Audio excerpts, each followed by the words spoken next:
discourage corruption, says June first of the punch newspaper. David Mark says this video And Nigerian gardener forum calls for Okonjo Iweala's resignation. says new PDP. Page 2 of the punch newspaper. The dailies every day on Core TV News.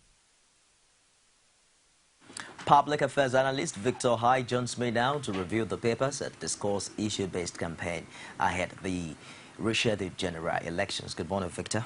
Good morning. Thank you very much for joining us today. Thank you for We'll start with the Vanguard newspaper. The top story here, I met Buhari saying Jonathan soon, says Blair. And the writer confirms London photograph keeps numb on details.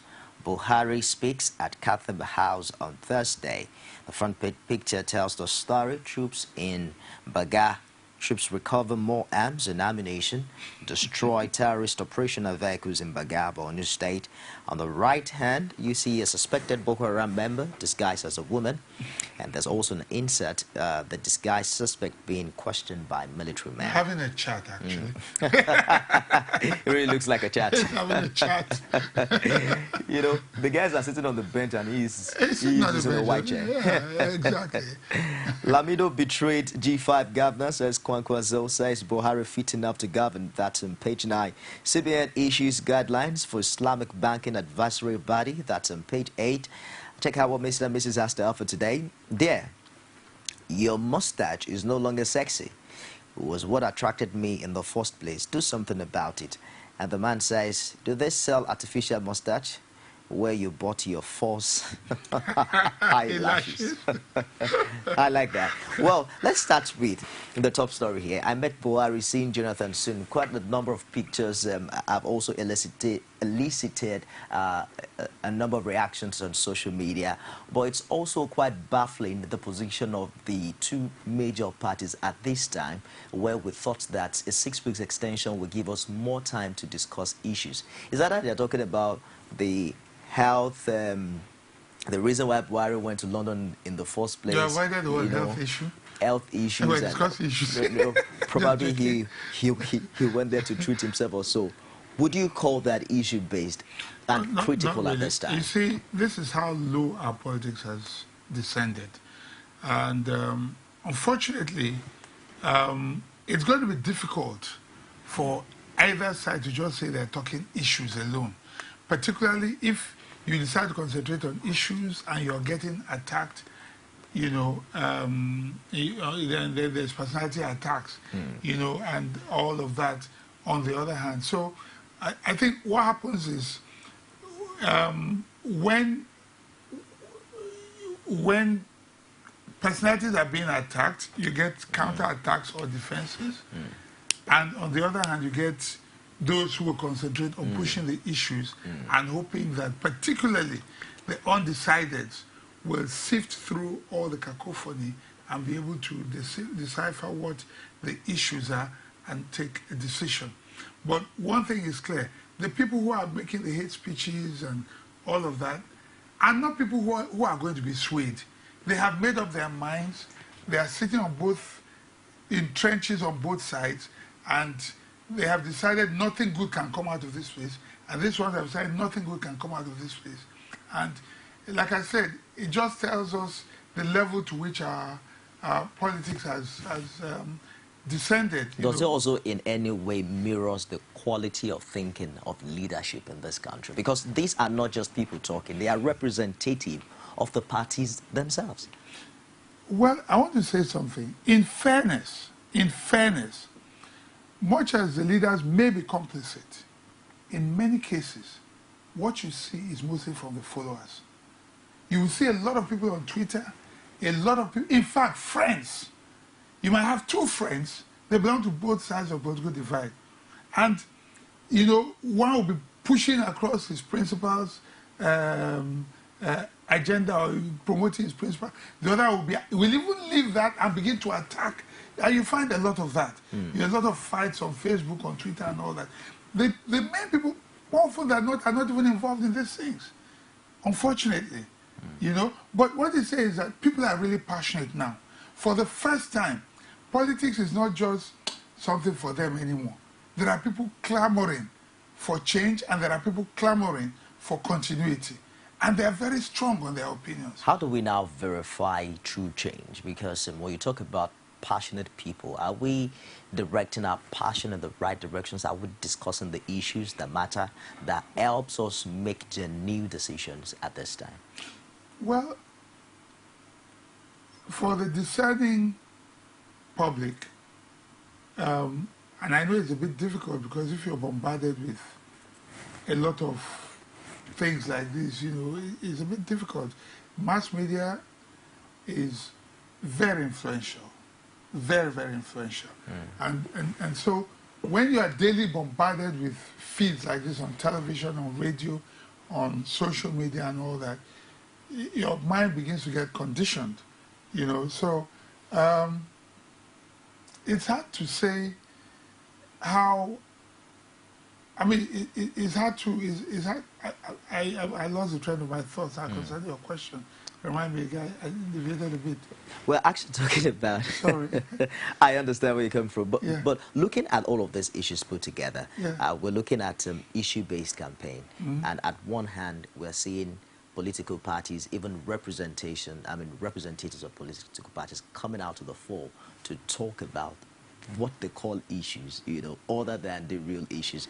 But putting all of this forward, how do you think that Nigerians are making their decisions? Because you also made mention in your opening remarks that most of these talks are even coming from the followership.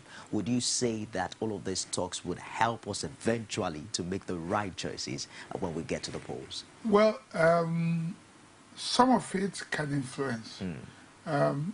This is a battle for the mind and soul of the undecided, quite frankly.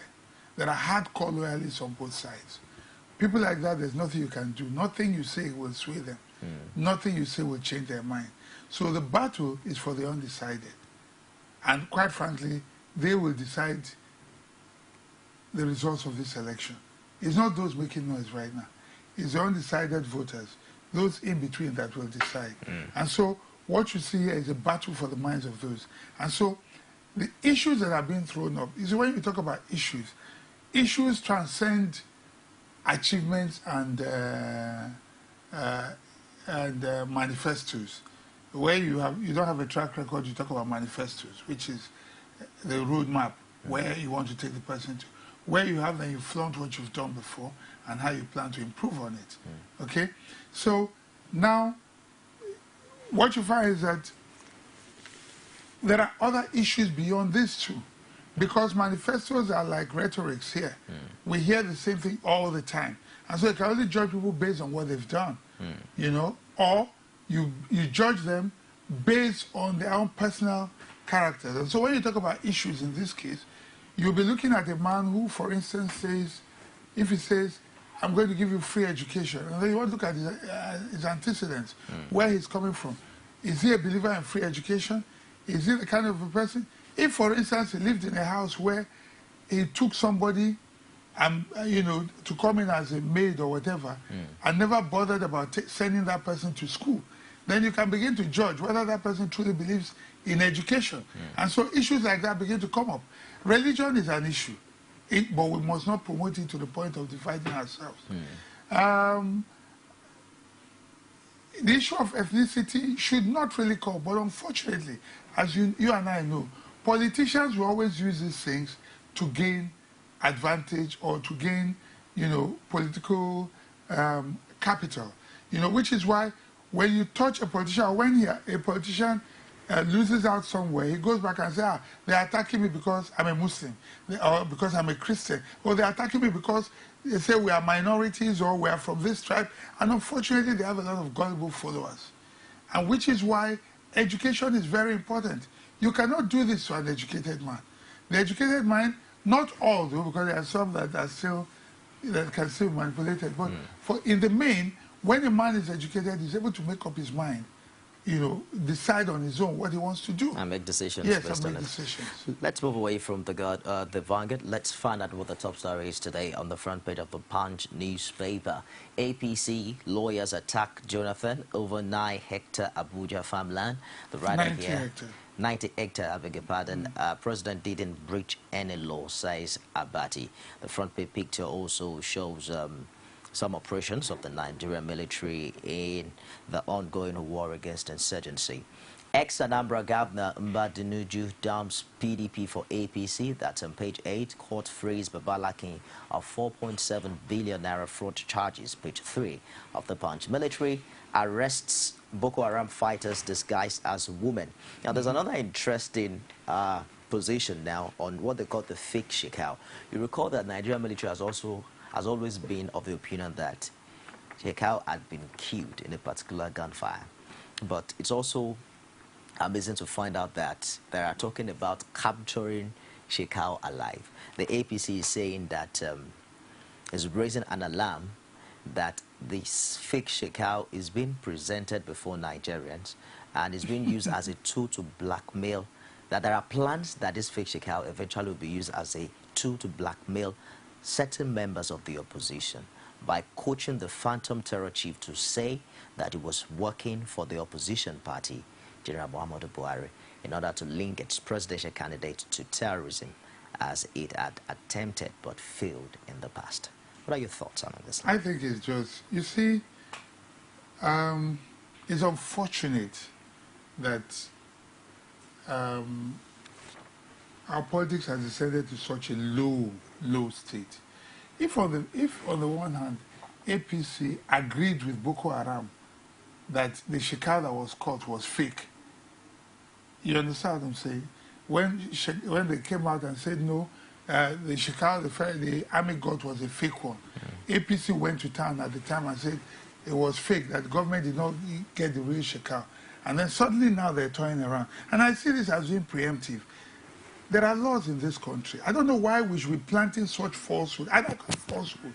I make bold to say that here. Because how can, there are things that, you know, I don't know how conceivable it is for you to, a man will sacrifice his life and claim to be who he is not, you know, just roping people. But should we take these allegations lightly? I would say so, because there's an antecedent. We've seen things like this happen. There are also precedences. Let for me instance, explain. Okay, please. Okay, you finish. For instance, the Ekiti State governor came out recently to say that it was his voice that we heard in that audio clip. Yes. For me, it was a big surprise because on this very show, we spoke with the commissioner, the special assistant to him on communication and new media, who said it was false, that it was fake, that his principal never attended such meetings. So it was a big surprise to us on Call Digest to find out that the principal is saying otherwise. But then you listen to that audio tape, the same allegation that APC made prior to that revelation, that certain of their members were unlawfully taken. In that particular tape, we heard them say, pick up Daramola.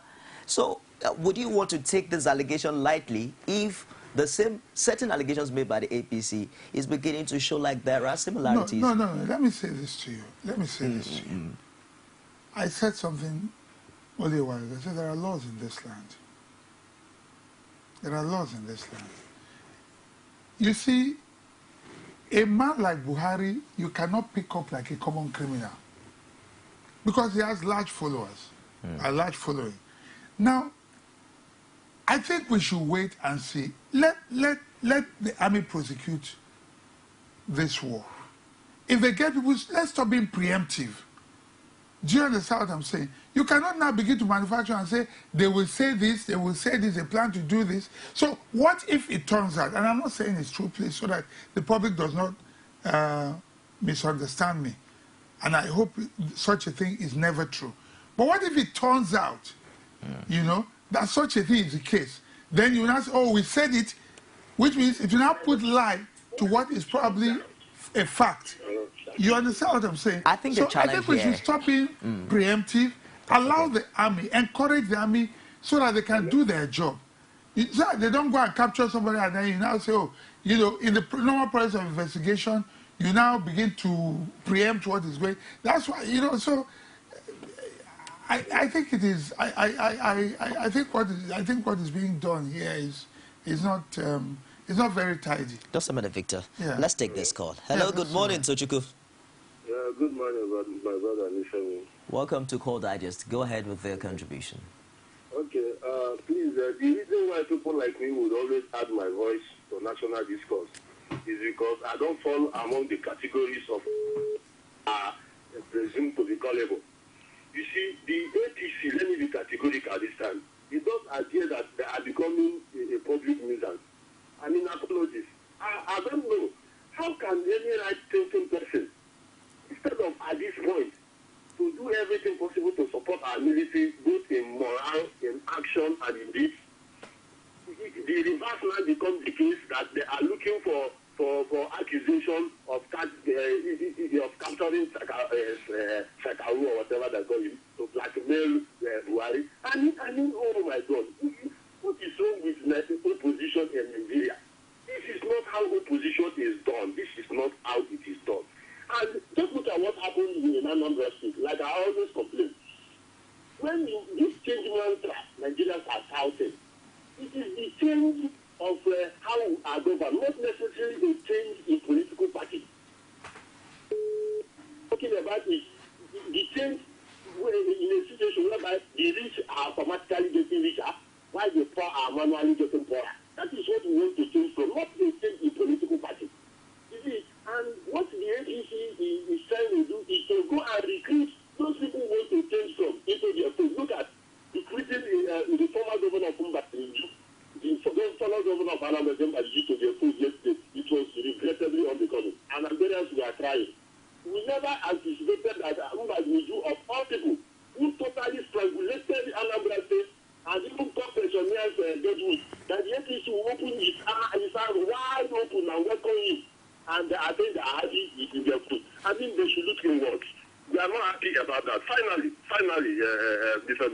what I want to say lastly is that it is an indictment on the credibility of military, and if at the end of the day the voice has been recognized to be truly their voice, I can't support such. In fact, the security agency should prove that further.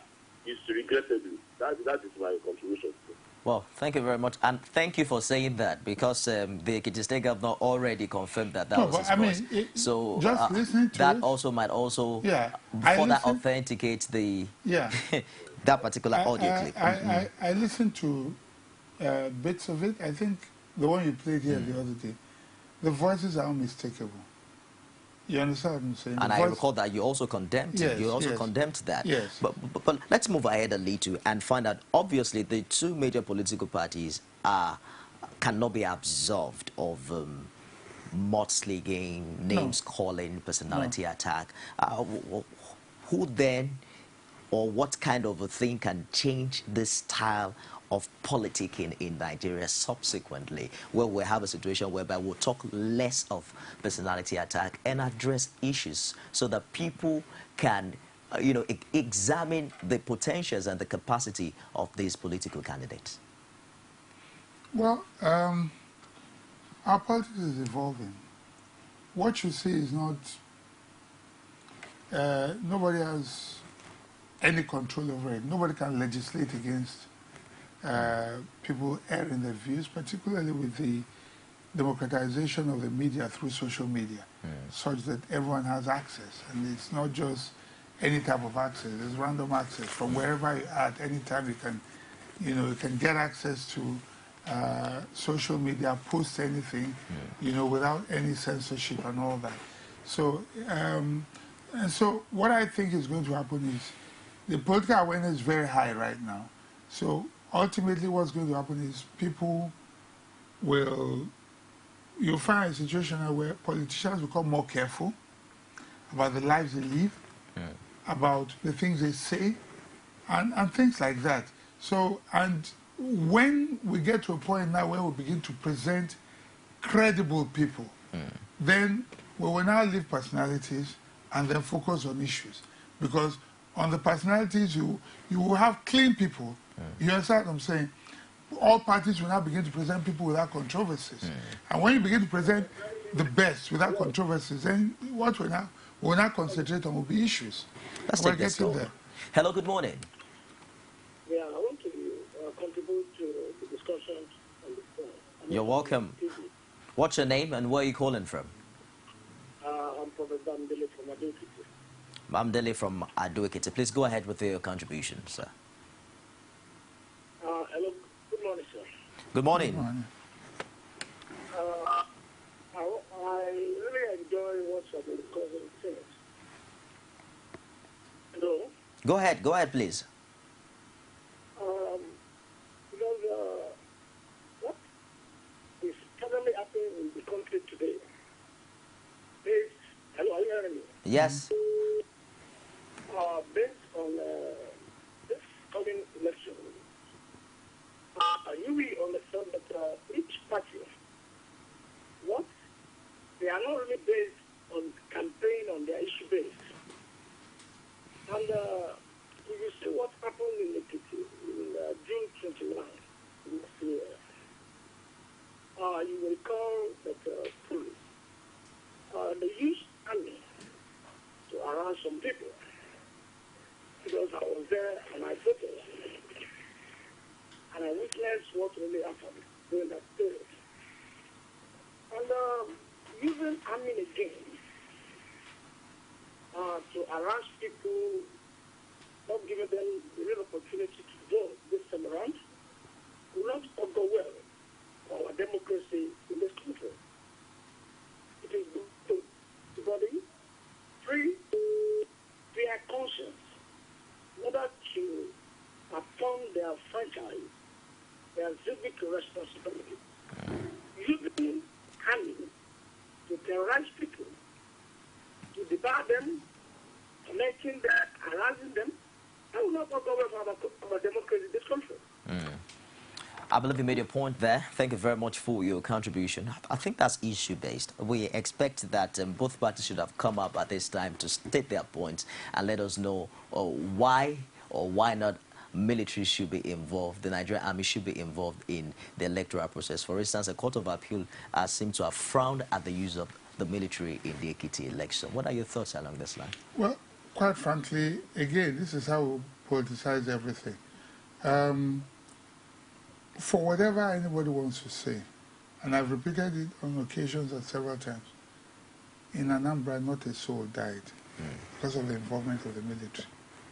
Ondo, Ekiti, Oshun, not a soul died because the presence of the military deterred.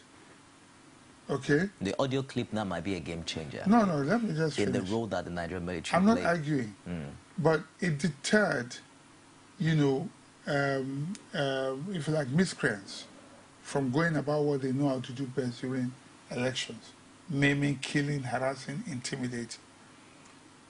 The audio clip, no doubt. I mean, like I said here, you know, what happened there was the discussion itself is, if you like, revealing, but also unfortunate. However, it doesn't take away the role of the military in peace times in other situations like this. But what happens to the Nigeria police? Is it that they don't have arms, Let me ask ammunition, you, or they they're have not always well been there, motivated? but wherever they have supervised elections, you know what happens. There's nothing that says that the same thing that happened to the military could not have happened with the police. In fact, the police are, I say this and I stand to be criticized, they are compromised almost on a daily basis. So why they have confidence in them? It's not to say there are not good officers and all that, but in the main, most of them, lots of times, they are compromised. State commissioners of police, in some cases, are acolytes of the state governors. You find many policemen who they use. So, I mean, this thing that they're accusing, that they're talking about in Ekiti, is happening on a daily basis with the police. Let's quickly take one more call and check out the other papers we have for review this morning. Hello, good morning. Hello, good morning. What's your name? Where are you calling from? I'm calling from Yenagua. My name is Kennedy. Kennedy from Yenagua. How's Yenagua this morning? Well, it's cool. Let's go ahead with your contribution. Hello? Go ahead with your contribution. Turn down the volume of your TV set as well. Okay. Hello? Kennedy, go ahead with the contribution, please. Okay. Okay? If you look at the way that they are interrupting with our military today, and that just, wanted to give our military bad reputation.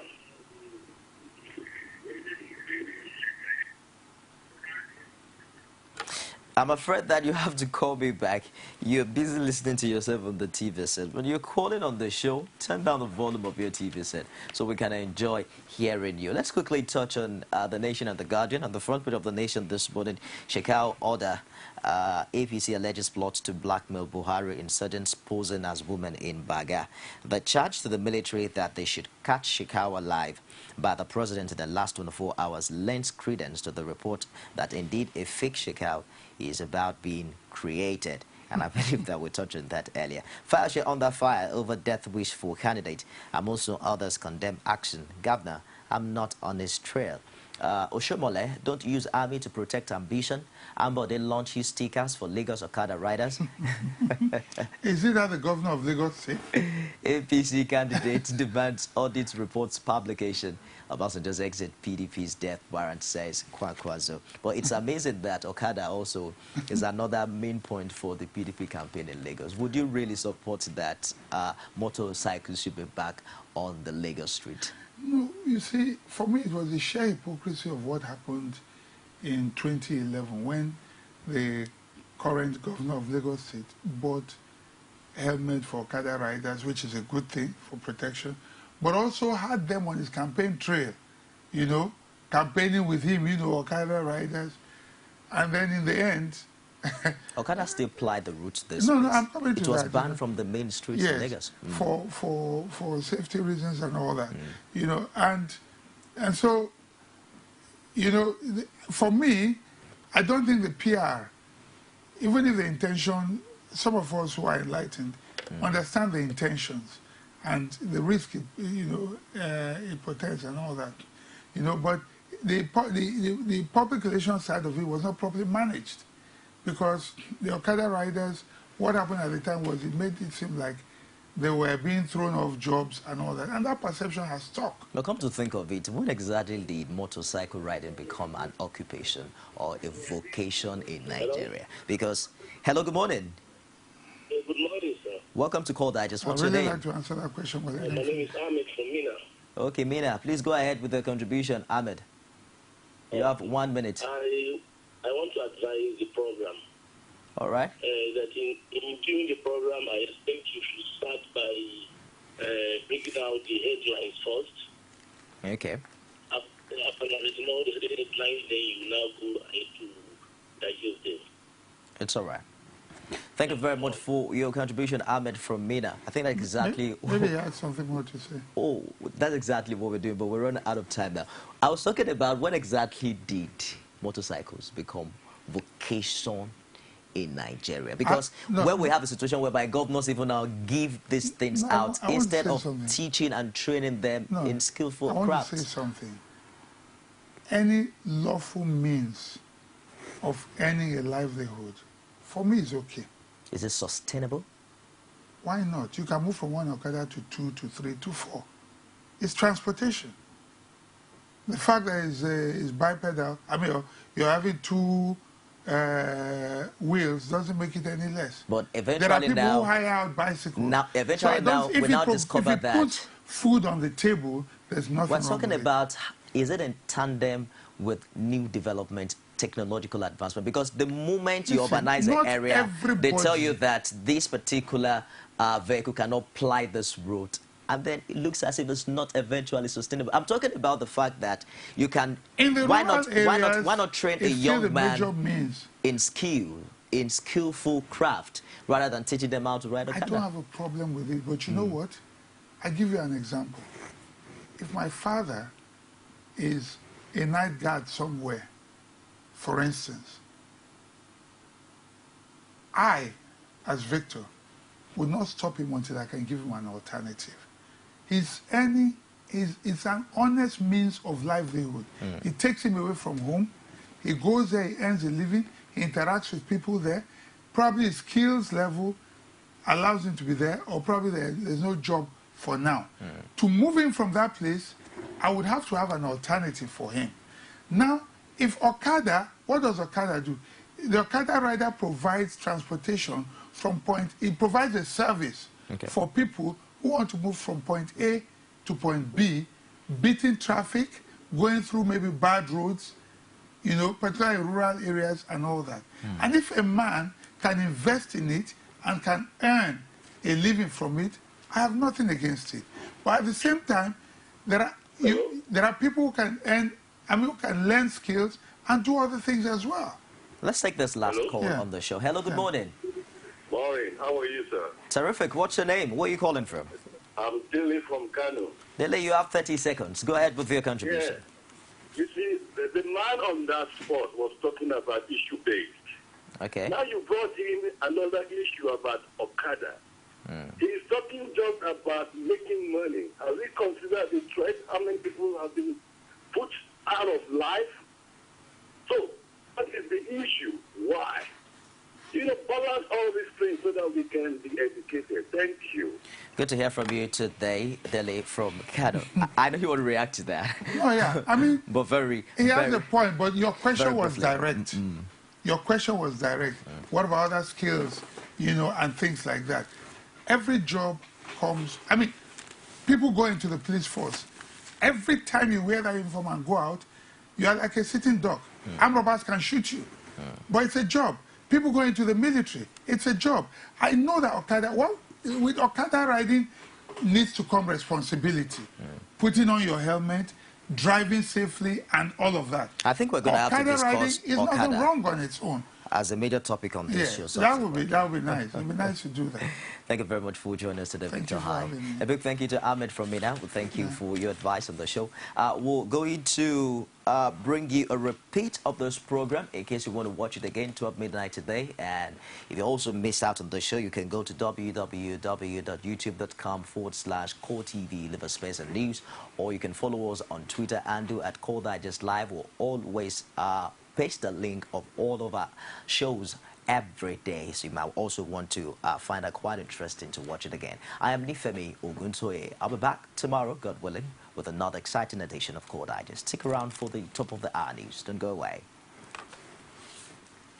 You can now watch Core TV News live from anywhere in the world on our website, www.coretvnews.com. Click on Live TV on our website and watch us live. And welcome to Core TV Primetime Days. To follow us on Twitter, click on Twitter icon on our website. On Facebook, click on the Facebook and YouTube to see all our previous news production. You can also watch us live on YouTube. Click Core TV, leave a space, then news. Core TV News, a 24-hour news station.